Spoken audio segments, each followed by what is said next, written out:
Un zoom du jour consacré à un concept politique tombé en déshérence, le souverainisme. Pour en parler, Thibaut de La Tocquenay. Bonjour monsieur. Bonjour. Thibaut de La Tocquenay, je le rappelle à nos téléspectateurs, vous êtes ingénieur centralien, vous dirigez plusieurs entreprises dans les high-tech et dans l'industrie.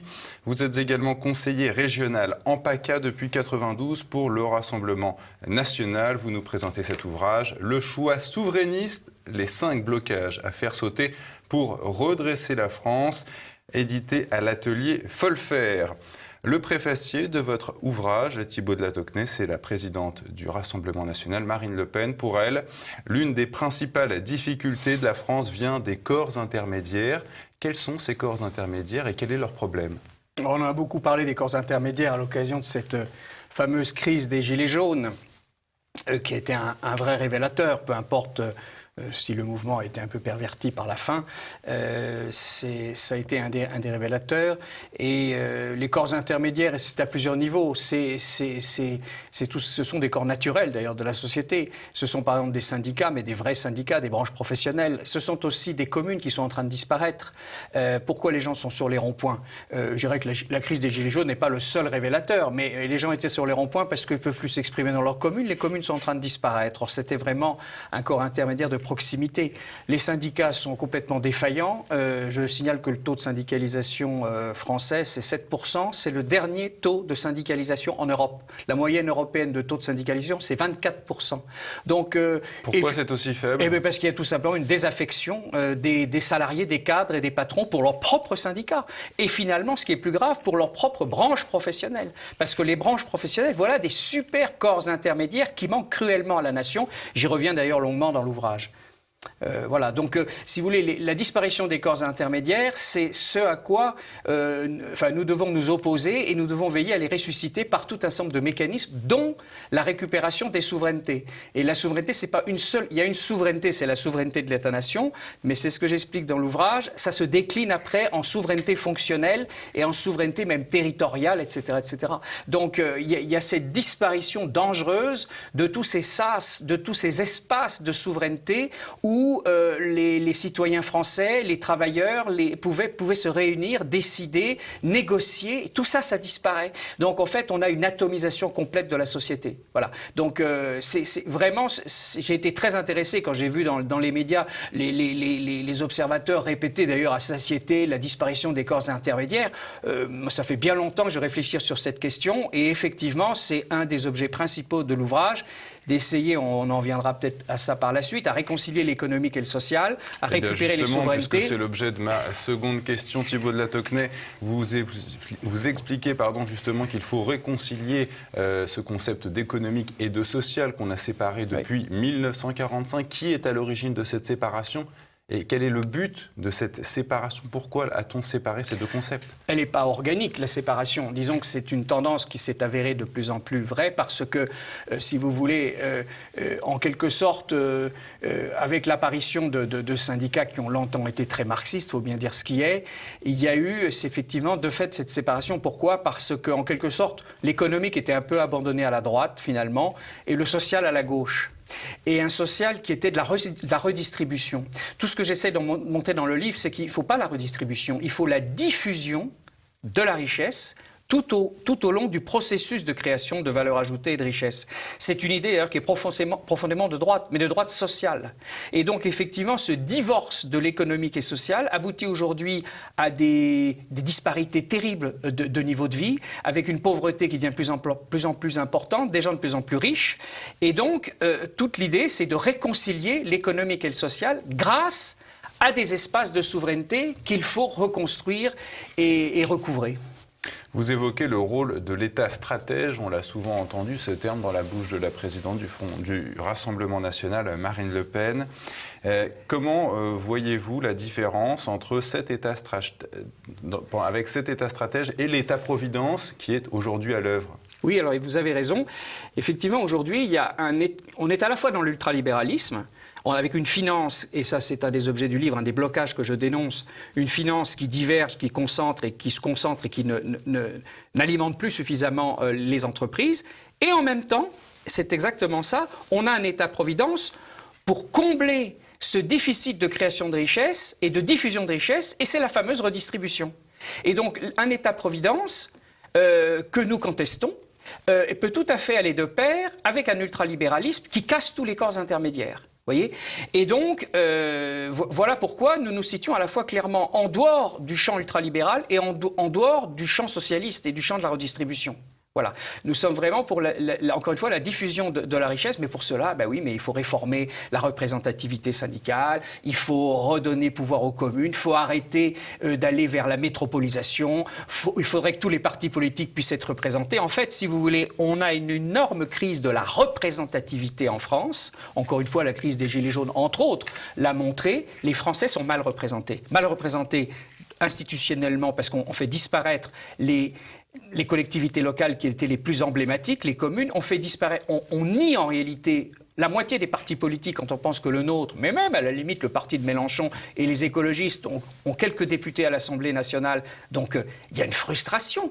Et puis bien sûr, une représentativité qui est complètement lamentable au niveau du monde du travail. Et ça, c'est l'objet de mon 3e chapitre, je crois, où j'explique qu'il faut libérer le syndicalisme français. Je crois que c'est très important. Et Marine Le Pen a tout à fait compris cela. Et je dois dire que là, on est totalement en phase. À la différence de M. Sarkozy, qui constatait que les syndicats étaient marxistes, alors il disait, il ne faut pas de syndicats. Ah non, non, pas du tout. Il faut réformer le fonctionnement du syndicalisme pour qu'il y ait plus de syndicats, mais des vrais syndicats dans lesquels les gens se retrouvent. Et après, ces syndicats pourraient être des interlocuteurs du fameux État stratège. Parce que l'État stratège, ça n'a rien à voir avec l'État-providence. Il faut à un moment donné que l'État ait une vision, mais en s'appuyant sur les corps intermédiaires. Mais ces syndicats marxistes aujourd'hui qui Pas existent tous, mais actuellement, en tout cas, un certain nombre. faudrait-il les supprimer ou les amener à se réformer eux-mêmes ? Ni l'un ni l'autre. Attention, il faut bien séparer, ça c'est très important. Le politique n'a pas à s'ingérer dans le fonctionnement des syndicats. Il a à légiférer, et d'ailleurs il y a une loi, la loi Fillon, qui a été un échec, qui partait d'un bon sentiment, mais qui a fait pire que prévu, c'est-à-dire qu'au lieu de libérer le syndicalisme et le fonctionnement des syndicats, a verrouillé encore plus le système. On n'a pas l'occasion de rentrer trop dans le détail là-dessus, mais je l'explique largement dans le livre. Il faut réformer en fait les élections qui permettent de définir quels sont les syndicats représentatifs. Et non pas aujourd'hui, si vous ne faites pas au moins 8% ou 10% dans des élections considérées comme représentatives, générales, alors vous n'êtes pas représentatif. Mais il va jamais apparaître de nouveaux syndicats. Comme dit Marine Le Pen, il faudrait abaisser le seuil de la représentativité à 3%. Même, elle disait même parfois à 1%. Moi, j'ai mis 3% dans le livre. Ce qui veut dire d'ailleurs que quand il y a eu la réforme Fillon, qui a supprimé, en août 2008, je crois, a supprimé ce fameux, vous savez, ça date de 1945, ce qu'on appelle la présomption irréfragable de représentativité, qui fait qu'en France, il y a 5 syndicats, et puis quelques autres qui ont des dérogations, qui sont représentatifs. C'est-à-dire que c'est les seuls qui peuvent présenter des candidats au premier tour des élections, des comités d'entreprise. C'est un véritable apartheid syndical. Ça, on sentait que ça allait sauter. Très bien, moi je me disais, ça va être une belle réforme. Qu'est-ce qu'ils ont fait ? Ils ont fait sauter ce critère et ils l'ont remplacé par celui de l'audience minimum de 8 ou 10%. Ce qui fait que même à l'époque, Force ouvrière, CFTC et un 3e syndicat, CGC, ont refusé de signer la position commune qui avait été présentée au syndicat avant que ça passe à l'Assemblée nationale. Et bon, même des syndicats, parce qu'ils se disaient, mais nous on fera peut-être pas 10% dans certains domaines. Donc vous voyez comment, ça c'est typiquement la droite, la fausse droite je dirais, qui veut réformer et qui fait pire qu'avant, parce qu'il y a eu des pressions du MEDEF et de la CGT, pour continuer de bloquer ce fonctionnement des syndicats. Mais comment faire émerger de nouveaux syndicats ? Après, ça c'est spontanément, vous verrez quand les gens sauront... Est-ce que c'est les partis qui doivent si je puis me permettre, lancer ça ? Non, c'est pas du tout notre vision. Après qu'il y ait au sein de nouveaux syndicats des gens qui adoptent nos idées sur le plan de la limitation de l'immigration, le retour au souverainisme, la limitation du pouvoir de Bruxelles, très bien, mais surtout pas. Le politique doit être séparé absolument du monde syndical. Par contre, au monde politique, à organiser le fonctionnement des syndicats. Et donc à libérer en quelque sorte le système pour qu'apparaissent de nouveaux syndicats, mais que les syndicats, à la limite à l'heure actuelle, puissent avoir encore plus d'audience, mais une audience méritée à ce moment-là. Parce que, si vous voulez, les dés ne seront plus pipés et les gens pourront vraiment choisir leur syndicat et après leur branche professionnelle. Parce que les branches professionnelles, en réalité, s'alimentent, si vous voulez, de représentants des syndicats de salariés, de cadres et de patrons. Et c'est là que ça devient intéressant, parce que pour un homme politique, les syndicats, c'est intéressant, mais c'est surtout les branches professionnelles qui vont pouvoir lui tirer la sonnette d'alarme sur tous les problèmes économiques qui surviennent, la désertification rurale, la disparition de telles filières, etc., etc. Quelle direction les syndicats devraient-ils prendre pour justement reprendre vers eux les travailleurs? Alors oui, vous avez raison, c'est-à-dire qu'il faudrait qu'enfin, nous, on a de temps en temps des syndicalistes qui quittent leur syndicat pour venir dans notre parti. Ils quittent leur syndicat ou ils s'en font dégager parce que comme ils viennent chez nous. Mais enfin, il y a quand même quelques syndicats courageux, comme Force ouvrière, qui maintenant ne condamnent plus la possibilité de rester membre de Force ouvrière et de venir dans notre parti. Mais le but, c'est que, je pense que ces syndicats auraient, à mon avis, renforceraient leur taupe en quelque sorte s'ils dénonçaient les grands problèmes. L'ouverture des frontières. Est-ce qu'on a vu les syndicats s'opposer réellement à l'ouverture totale des frontières? Pas seulement les frontières par rapport aux immigrés, par rapport aux frontières économiques, avec les délocalisations, mais avec aussi les dumpings sociaux. Est-ce qu'on a vu des syndicats de manière intelligente, sérieuse, dénoncer tel dumping social environnemental? Comment vous l'expliquez ça d'ailleurs? Mais parce qu'ils sont achetés, parce qu'en fait ils sont dans le système, ils ont des subventions. Les principaux syndicats, genre FO, CGT, sont vendus. MEDEF. Je dirais pas vendus, ils sont dans le système, ils n'ont pas cette vision, ils restent, ils répètent indéfiniment. Vous savez, il faut du courage pour remettre en cause l'Europe de Bruxelles. Nous ne remettons pas en cause l'Europe, on l'a bien compris aujourd'hui. Nous sommes contre l'Europe de Bruxelles pour une nouvelle Europe qui soit fondée sur l'Europe des nations, des États-nations qui auraient retrouvé leur souveraineté. Voilà. Et parce qu'on se rend compte que l'Europe ne lutte pas contre... Par exemple, un autre sujet que vous allez peut-être aborder, c'est la dérive de la finance. Le capitalisme aujourd'hui est un capitalisme perverti qui... nous rejetons. Moi, j'accepte tout à fait le capitalisme, et le capitalisme est au service de l'entreprise. Aujourd'hui, on voit que il y a une finance spéculative qui s'alimente elle-même et en réalité, les entreprises, les PME principalement, les entreprises à taille intermédiaire manquent cruellement de fonds pour se développer. Et là, c'est aux politiques à légiférer pour modifier le système bancaire, pour modifier le cadre d'évolution des flux financiers pour qu'ils arrivent plus en quelque sorte dans les fonds propres des entreprises. Donc là aussi, c'est un sujet que, à mon avis, les branches professionnelles auraient dû soulever plus tôt. Les branches professionnelles, par exemple de la métallurgie, par exemple de l'électronique, de l'informatique, auraient dû dire, attendez, mais il y a un problème au niveau du système bancaire français. En Allemagne, les branches professionnelles ont un rôle très important en formation professionnelle. On l'a aussi un peu en France, mais de manière un peu bancale. En recherche, en Allemagne, les branches professionnelles sont responsables de la recherche pour beaucoup. Les grandes entreprises en ont également dans leur propre département. Mais bon, et puis, les branches professionnelles ont fait en sorte qu'en Allemagne, le système bancaire est au service de l'entreprise, ce qui n'est pas le cas aujourd'hui. En France. Donc voilà. Donc si vous voulez, il y a tellement de choses à remettre en ordre. Le slogan de Marine Le Pen en 2017, c'était remettre la France en ordre. Alors on pensait tout de suite remettre la France en ordre pour les questions d'insécurité, mais pas seulement. C'était remettre en ordre le monde du travail. Oui, mais vous évoquez le système bancaire, monsieur, et justement son éloignement vis-à-vis de l'entreprise. Mais est-ce que vous pensez que vraiment le système bancaire va vouloir un petit peu se travestir, en tout cas renier sa philosophie, celle qu'il développe aujourd'hui, pour se rapprocher de l'entreprise? Parce que justement, aujourd'hui, on voit qu'il s'éloigne de plus en plus de l'entreprise, à ne plus financer, par exemple, le système bancaire ne finance plus l'économie réelle.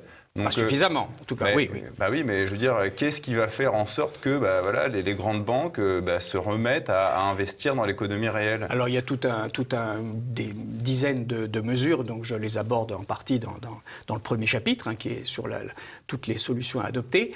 Il y a beaucoup de mesures. Les banques se sont lancées dans beaucoup de spéculations parce qu'en réalité, on leur a imposé une rentabilité effrénée. Donc il y a plein de mesures. Il faut vraiment clairement. Et ce qui est amusant, c'est que les Anglo-Saxons, que ce soit les Anglais ou les Américains, ont connu les mêmes travers que nous. Mais eux, ils ont fait les réformes.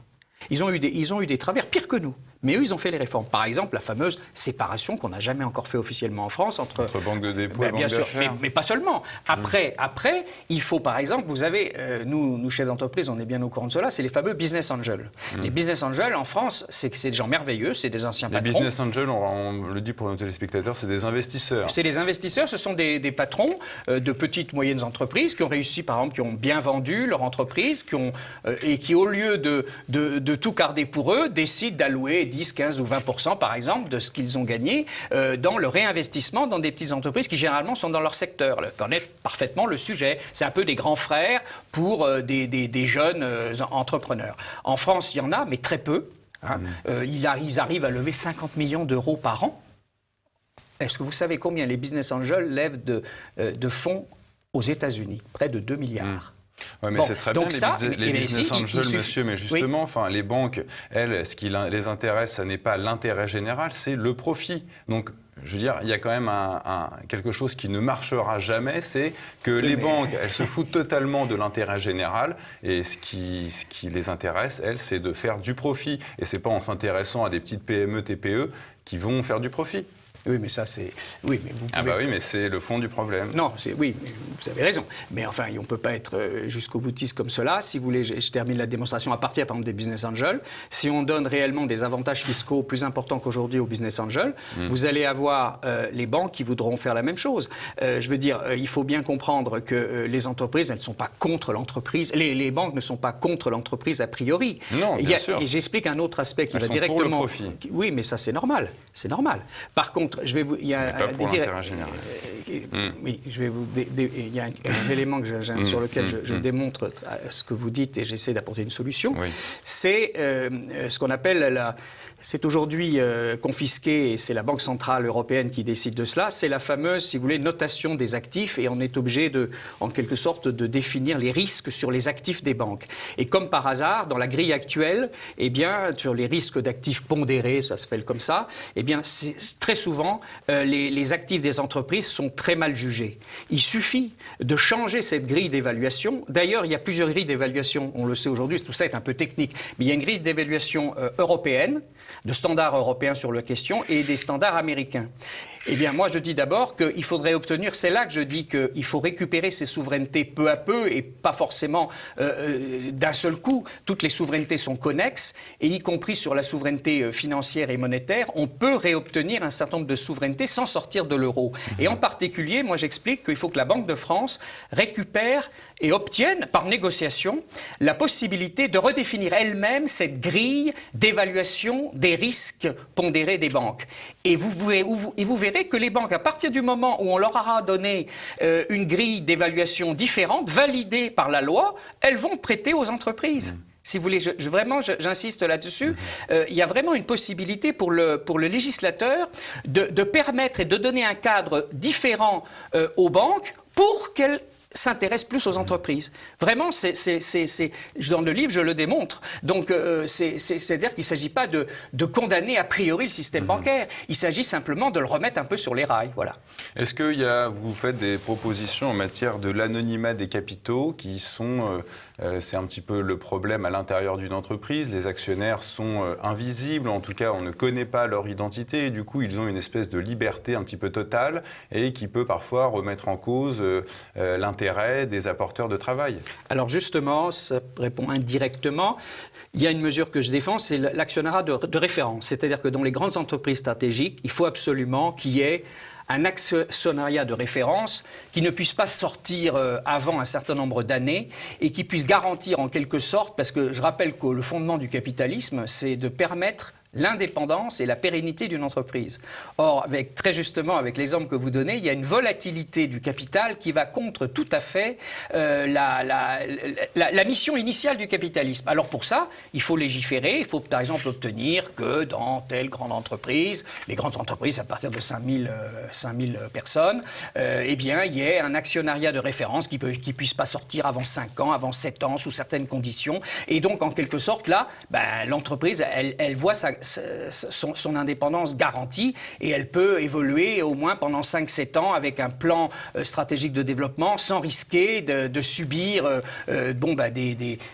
comme on dit, le mot m'échappe, mais des raids boursiers qui soient tout à fait défavorables à l'entreprise et à la filière qu'elle représente.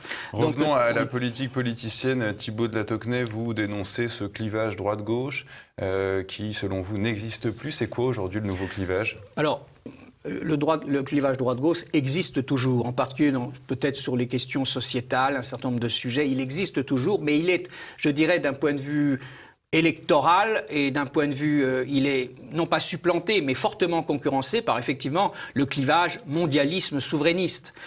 Mondialiste avec le fait qu'on ne veut donner aucune limite au capitalisme, on ne veut, les frontières doivent être absolument totalement des passoires. Donc, si vous voulez, c'est ce clivage qui aujourd'hui, d'ailleurs, on le voit bien, avec la montée des souverainismes à travers l'Europe. Donc, voilà, donc c'est un clivage qu'il faut prendre en compte aujourd'hui pour expliquer, je dirais, l'évolution du paysage politique. Et donc, c'est pour ça mon ouvrage s'inscrit clairement dans cette espérance très importante que représente le souverainisme à travers l'Europe. Mais le souverainisme, c'est retrouver sa souveraineté industrielle, sa souveraineté énergétique. Vous ne pouvez pas savoir les bêtises que nous fait faire l'Europe de Bruxelles sur l'énergie. Et encore, on est tellement malin qu'au moins on a fait moins de bêtises que les Allemands qui, sous le prétexte de faire de l'énergie renouvelable à tout va, ont 45% de leur énergie qui vient du charbon.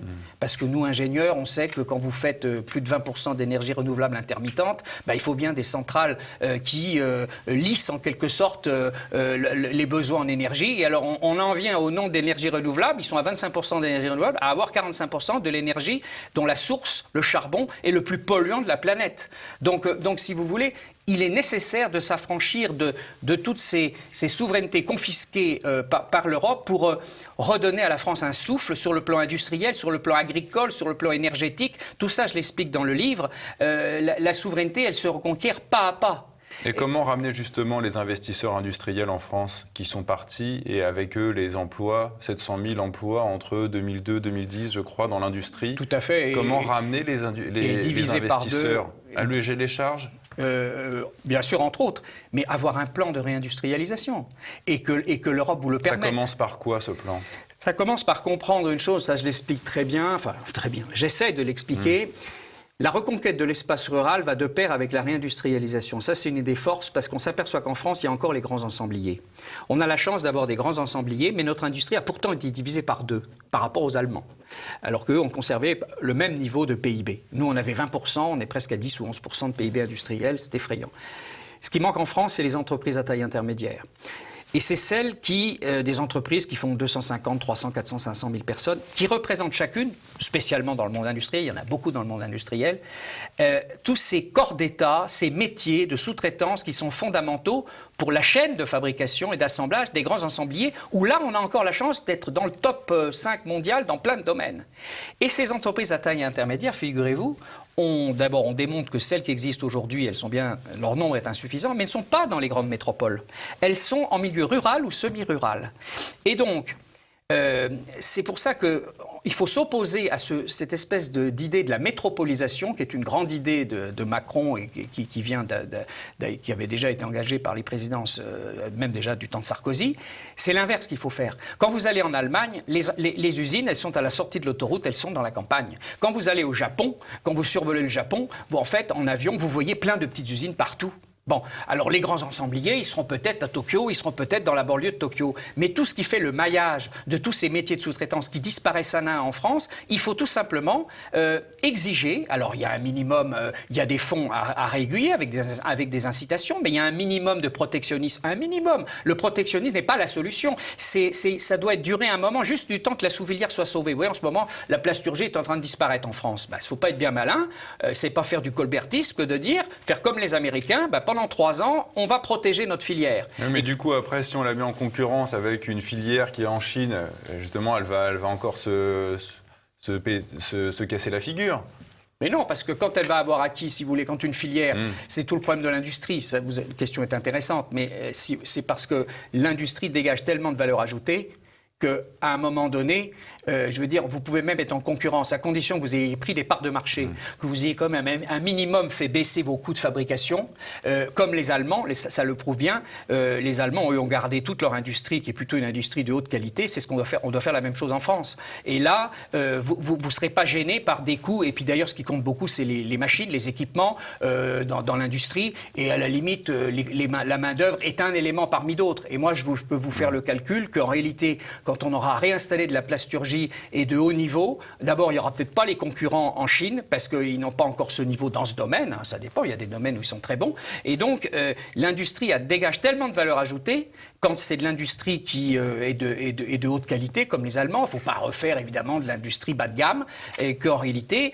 il y a un protectionnisme qui doit être ciblé, limité, mais les premières années. Et après, il disparaît, vous pouvez réouvrir les frontières, et moi je vous jure que vous gardez vos parts de marché. Alors ça serait, on approche des européennes, Thibault de la Tocquenay, et on parle beaucoup en ce moment évidemment du Brexit, qui cale avec Madame Theresa May, le Premier ministre britannique. Marine Le Pen, depuis l'élection présidentielle, ne fait plus de l'Union européenne une priorité dans sa politique, dans la politique de son parti. De la sortie de l'Union européenne, oui. Voilà, de la sortie, je ne sais pas ce que j'ai dit, de l'Union européenne. Oui. Comment retrouver les souverainetés monétaires, budgétaires, des frontières, sans un Frexit ? Eh bien ça, c'est évident. Vous pouvez très bien... il faut reconnaître que c'est tout à fait possible. L'idéal serait effectivement d'avoir toutes ces souverainetés d'un seul coup. Mais il y a un ordre que j'explique dans le livre, dans la conclusion. La première chose à récupérer, c'est les souverainetés territoriales et la maîtrise de ces frontières, à la fois humaines et économiques. Bon, mais est-ce que vous pensez ça se négocie que le fait de retrouver notre souveraineté au niveau de nos frontières empêchera les clandestins d'arriver sur le territoire national ? Est-ce que vous pensez que, voilà, par le nombre, nos gardes frontières, s'ils sont rétablis sur nos frontières, arriveront justement à stopper le flux? Bien sûr, c'est une question de volonté. Il faut regarder que pour une fois, il s'essouffle, il se fatigue beaucoup, mais il est assez extraordinaire. C'est Matteo Salvini. On voit bien qu'il arrive à quelque chose. Il a divisé par 3 ou par 4 le nombre de migrants, l'entrée de migrants. Donc il faut une volonté politique terrible. Il faut remettre des douaniers, il faut remettre des gendarmes, etc. Tout ça, ça se calcule. C'est pas si important que ça au niveau coût. Mais c'est surtout vous avez raison. Il faut d'abord négocier au préalable avec Bruxelles. Mais ça peut se faire. D'ailleurs, Sarkozy avait voulu sortir de Schengen pendant 6 mois. Donc voilà. Il faut commencer par un certain nombre de souverainetés, je dirais, basiques. Commencer par les commence frontières, par là. Ensuite... Après, c'est ce que j'explique, il faut attaquer les souverainetés, il faut exiger de récupérer ces souverainetés agricoles, industrielles, énergétiques, parce que là, c'est le nerf de la guerre, et pas en guerre avec l'Europe. Et d'ailleurs, on discutera avec l'Europe de Bruxelles, et l'Italie, nos amis italiens, et demain, nos amis allemands seront tout à fait d'accord de pouvoir reprendre un peu de... Les Allemands, ils ont de la chance, c'est que, globalement, la stratégie européenne en matière d'industrie, c'est la leur. Alors bon, et énergétique, si Alstom a disparu, vous savez, c'est à cause des Allemands principalement. Bon, on pourrait le démontrer, mais bon, entre autres. Donc, si vous voulez, voilà, après, s'attaquer à des souverainetés de cet ordre. La souveraineté sur le plan budgétaire est importante aussi, et législative. Mais ça peut venir dans un deuxième temps. Fondamentalement, si on ne requiert pas, si on ne retrouve pas, on ne recouvre pas notre souveraineté juridique et législative, ça ne peut pas marcher. Mais il faut commencer par grignoter et par récupérer des souverainetés qui sont très importantes sur le plan pragmatique. Et j'explique d'ailleurs que la cerise sur le gâteau, c'est la fameuse souveraineté monétaire dont on nous a bassiné à la dernière présidentielle. Je dis que c'est une option. C'est-à-dire que quand vous aurez déjà récupéré plusieurs instruments de politique monétaire sans sortir de l'euro. Ce que j'ai tenté d'expliquer un peu rapidement tout à l'heure, c'est-à-dire que la Banque de France puisse de nouveau gérer un petit peu comment ça se passe au niveau des flux financiers, mais il y a aussi la création monétaire qui est faite à la Banque Centrale Européenne. Monsieur Draghi, si on peut obtenir que 50 milliards par an de création monétaire de Monsieur Draghi soient en fait gérés par la Banque de France et au lieu de racheter des actifs de banque, permettent d'alimenter des fonds d'investissement industriel de développement stratégique, je dis, la sortie de l'euro, elle commence à être un petit peu moins fondamentale parce qu'on aura déjà récupéré 2 instruments de politique monétaire. Et je peux vous en rajouter d'autres, c'est, figurez-vous, les taux d'intérêt. C'est que les taux d'intérêt aujourd'hui sont très bas, mais figurez-vous, et d'ailleurs les fonctionnaires de la Banque Centrale Européenne l'avaient imaginé juste après la mise en place de l'euro, ça s'est jamais su, mais nous on le sait parce qu'on a des amis fonctionnaires là-bas, c'est que les taux étaient très hauts à l'époque. Vous êtes jeune, vous n'êtes peut-être pas très connu, c'était à 3 ou 4%. Et donc, ils se disaient, c'est très gênant parce que des pays qui sont mal ont besoin d'avoir des taux faibles. Ils avaient envisagé de mettre un panel de 3 taux différents selon les groupes de pays. Et donc, eh ben ça pourrait arriver parce que les taux vont sans doute remonter un jour. Aujourd'hui, ils sont encore très bas.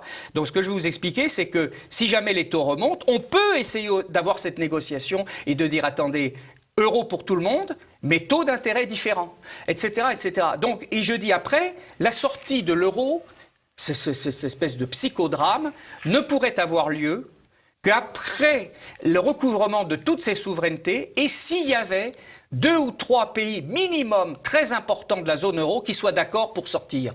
Sinon, on ne peut pas le faire. Voilà, donc vous voyez qu'on peut dire les choses très simplement et que finalement le discours du Rassemblement national, en expliquant que ces souverainetés, c'est un peu comme en morale la connexion des vertus.